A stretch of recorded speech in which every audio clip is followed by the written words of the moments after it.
নমস্কার, আমি মিঠুর ঘরকন্যায় সবাইকে স্বাগত। সবাইকে সুপ্রভাত জানিয়ে নতুন একটা ব্লগ নিয়ে দেখো খুব সকাল সকাল চলে আসলাম। আমি কিন্তু এই খেলাটা মাঝে মাঝেই খেলি। এই যে কাচের উপরে কুয়াশাটা পড়ে না, তার ফলে কখনো একটু ফুল গাছ, কখনো চায়ের কাপ আঁকি। জানি না তোমরা এই ছেলে মানুষের খেলাটা করো কি না, আমার কিন্তু করতে খুব ভালোই লাগে। আজকে একটু তাড়াতাড়ি উঠেছিলাম, উঠে তাই একটু আঁকিবুকি কাটলাম।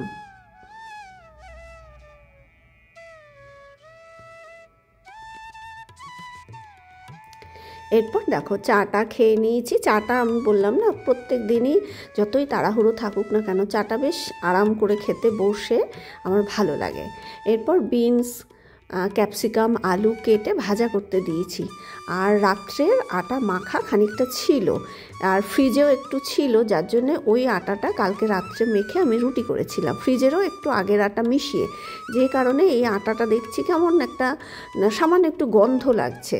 মানে খারাপ হয়নি, কিন্তু দেখবে সামান্য যদি সকালের আটা রাতে বাইরেই থাকে একটু টকটক গন্ধ লাগে, তা সেই জন্য ওটা আর করছি না। ছেলেকে যেহেতু রুটি করে দেবো, টিফিনে দুটো রুটি করার মতন আটা মেখে নিলাম, আর ওই আটাটাকে ফ্রিজে রেখে দিলাম। ওটা কিন্তু খুব খারাপ হয়নি, আমার নাকে সামান্য একটু গন্ধ লাগছিল টকটক, তা ওটাকে ওর সঙ্গে আবার আটা মিশিয়ে কালকে একটু পরোটা ভেজে নেবো।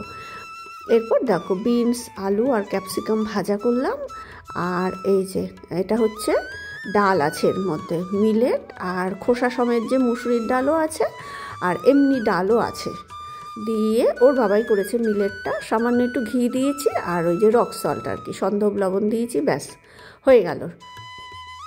সকালের জলখাবার রেডি। এরপর ছেলেকে আর ওর বাবাকে আমি খাবারটা বেড়ে দিলাম। আর সকালবেলায় না তাড়াহুড়ো করতে করতে আমার কিন্তু ঠান্ডা লাগে না, আমি জানি না, আজকে আমার প্রচণ্ড ঠান্ডা লাগছিল। আমি আগের দিনও বললাম যে এই বছর আমি শীতটা বুঝলামই না। মানে অন্য বছর যেমন আমি শীতে কষ্ট পাই, বিশ্বাস করে এই বছর না আমি শীতে তেমন কষ্ট পাইনি। দুটো কারণও আছে, কারণ ছেলের ক্লাসগুলো 1 ঘন্টা পিছিয়ে গেছে। আগে যেমন ওর 8টায় গাড়ি আসতো, তাড়াটা বেশি ছিল। আবার রুটি তো ছিলই আর কি, ছেলে খেয়ে যেত একরকম, দিয়ে দিতাম একরকম।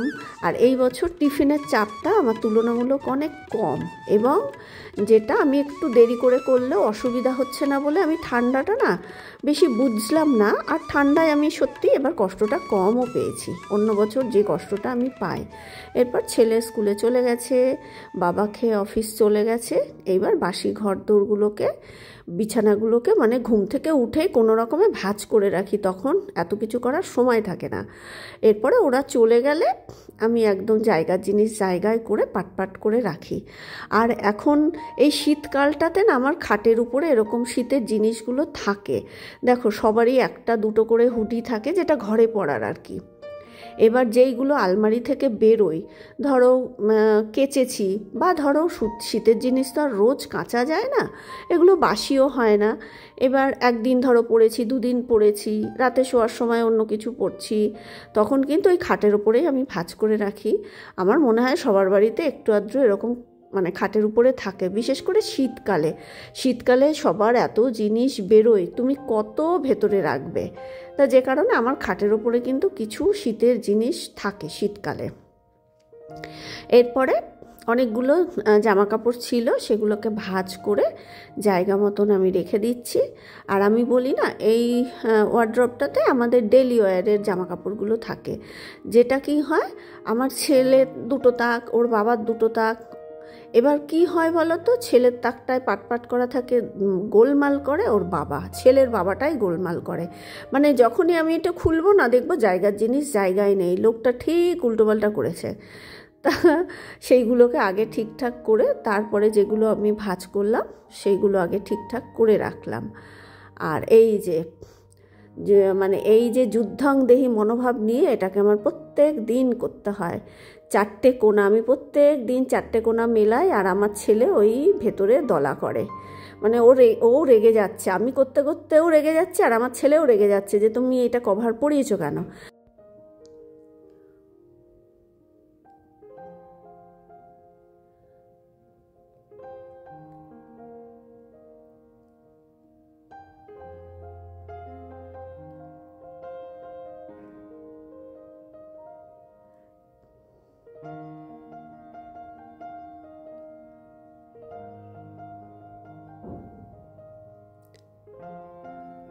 এই যে যতক্ষণ না কোনাগুলো মাপে মাপে না হয় ততক্ষণ কিন্তু আমি ছাড়ি না, একদম প্রত্যেক দিনের কাজ এটা আমার।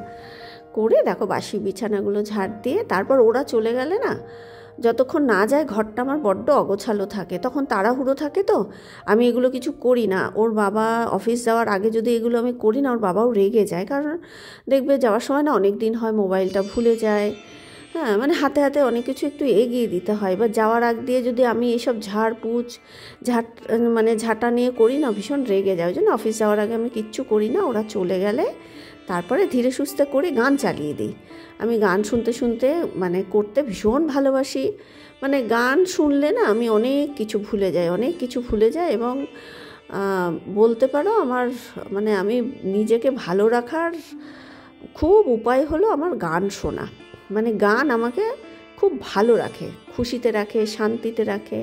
আর এই গাছটাতে দেখো এরকম ফুল দিয়েই যাচ্ছে, তবে ডগার দিকেই যেন আগার দিকেই বেশি হচ্ছে, ফুলগুলো নিচের দিকে হচ্ছে না। এরপর যখন ঝাড়পোছ করছিলাম মাছ আলা যাচ্ছিলো, আমাদের একটা রুই মাছের অর্ধেকটা আমাদের ফ্ল্যাটেরই ওপরের একজন মাথাটা নিয়েছে। এবার আমি মাছ শুনে গেলাম, আর যা মাছ ছিল খুব একটা পছন্দ হচ্ছিল না, যদিও রুই মাছ আমার নিতে ইচ্ছা করছিল না, তাও বাধ্য হয়ে রুই মাছটাই নিলাম। আর এই দেখো এই রুগ্ন গাছটাতে কিছুতেই আমি আর কি খাইয়ে দাইয়েও সুস্থ করতে পারছি না, একে কিন্তু খাবার দাবার দিচ্ছি। এই ফুলটা এর ডবল সাইজের হয়। ওই অর্ধেকটা লেজার দিক থেকে মাথা দিয়ে অর্ধেকটা নিলাম, 650 মতন হয়েছিল। যদিও আমার রুই মাছ নেওয়ার খুব একটা ইচ্ছা ছিল না, একটু অন্য মাছ খেতে ইচ্ছা করছিল। তা যাই হোক, এরপরে অনেকগুলো কাজ করে নিয়েছি, বাসন কোসন মেজে মাছটাকে ভালো করে ধুয়ে নুন হলুদ মাখিয়ে ঘর মুছে পুজো দিলাম। এবার পুজো দেওয়ার পর আমার ঘরে আর কি আমাকে যে নাইটি দেয় আর কি, আমারই প্রায় সমবয়সী মিলি ওর নাম, এবার ও এসছিল। এবার আমি না ছবি তুলিনি, দেখবে ঘরের মধ্যে আসলে হঠাৎ করে কারোর ছবি নেওয়াটাও ঠিক না। ও আমাকে ফোন করেছিল আগে যে আমি এরকম 12টা নাগাদ যাব। এবার আমি যার জন্য সকাল সকাল সব কাজকর্ম করে রেডি হয়েছিলাম।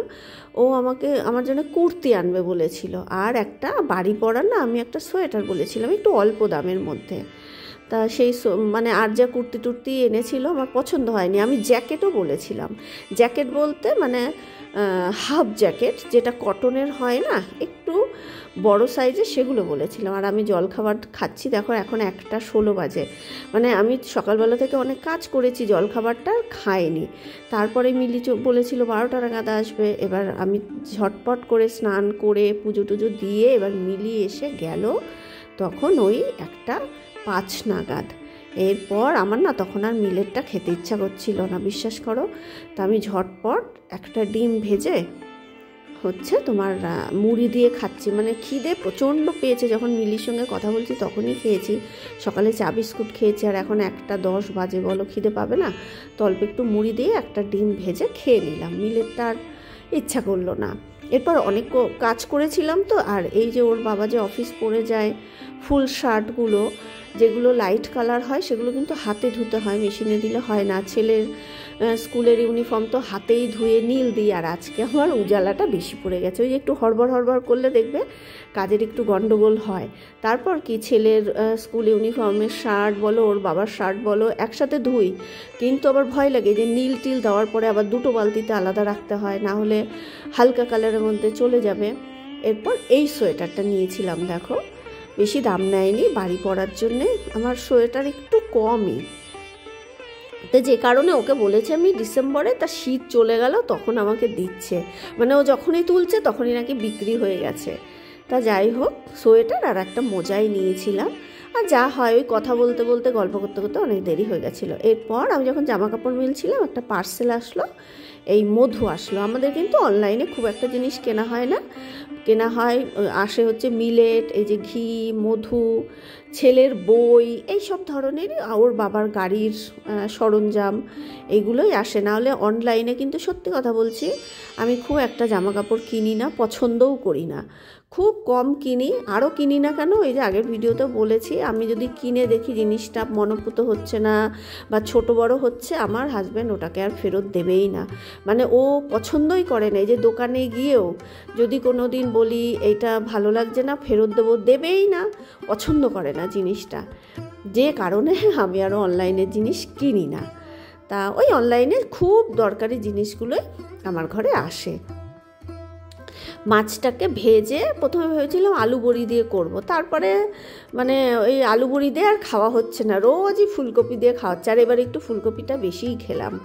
আর দু পিস মাছ, পেটির মাছ ভেজে রাখলাম। ছেলে একটু ভাজা ভালোবাসে, তো স্কুল থেকে এসে তো ভাত খাবে না, এবার রাতে যদি খায় ওই জন্য ওটা ভাজা করে রাখলাম। আর কালকের ওই শীষ পালংয়ের ঘ্যাট করেছিলাম, এটা আমিই খাই আর কি, আমার ঘরে কেউ খায় না, ওর বাবাও খায় না, ছেলেও খায় না। মানে ওই শীষ পালংয়ের শীষের ডাটা আর কি, পালং শাকের ডাটাগুলো কেউ খাবে না, ওর বাবাও খাবে না, ছেলেও খাবে না। আমার খুব ভালোবাসে, মানে একটা বড় শীষ পালংয়ের ঝাড় যদি আমি একটু আলু মটরশুঁটি বেগুন বড়ি দিয়ে করি না, যদি বড়ি দিইনি, আমার 3 দিন ধরে খেতে হয়। ওই ডাটাগুলো আমার খুব ভালো লাগে শীষ পালংয়ের। তা যাই হোক, ওই পালং শাক আর মাছের ঝোলটা দিয়ে খেয়ে নিলাম, আর একটা সিনেমা দেখতে দেখতেই খেলাম। আমার খুব পছন্দের সিনেমা ইজাজত, রেখা আর নাসিরুদ্দিন স্যার সিনেমা। আমার রেখার সিনেমা দেখতে ভীষণ ভালো লাগে। তাহলে আজকের মতো ভিডিওটা এখানেই শেষ করছি। কেমন লাগলো প্লিজ একটু কমেন্ট করে জানিও। ভালো লাগলে ভিডিওটা লাইক করে আমার চ্যানেলটা সাবস্ক্রাইব করে দিও। যারা আমার ভিডিওতে লাইক করছো, কমেন্ট করছো, সাবস্ক্রাইব করছো, সবাইকে অসংখ্য ধন্যবাদ। সবাই খুব ভালো থেকো, সুস্থ থেকো, টাটা।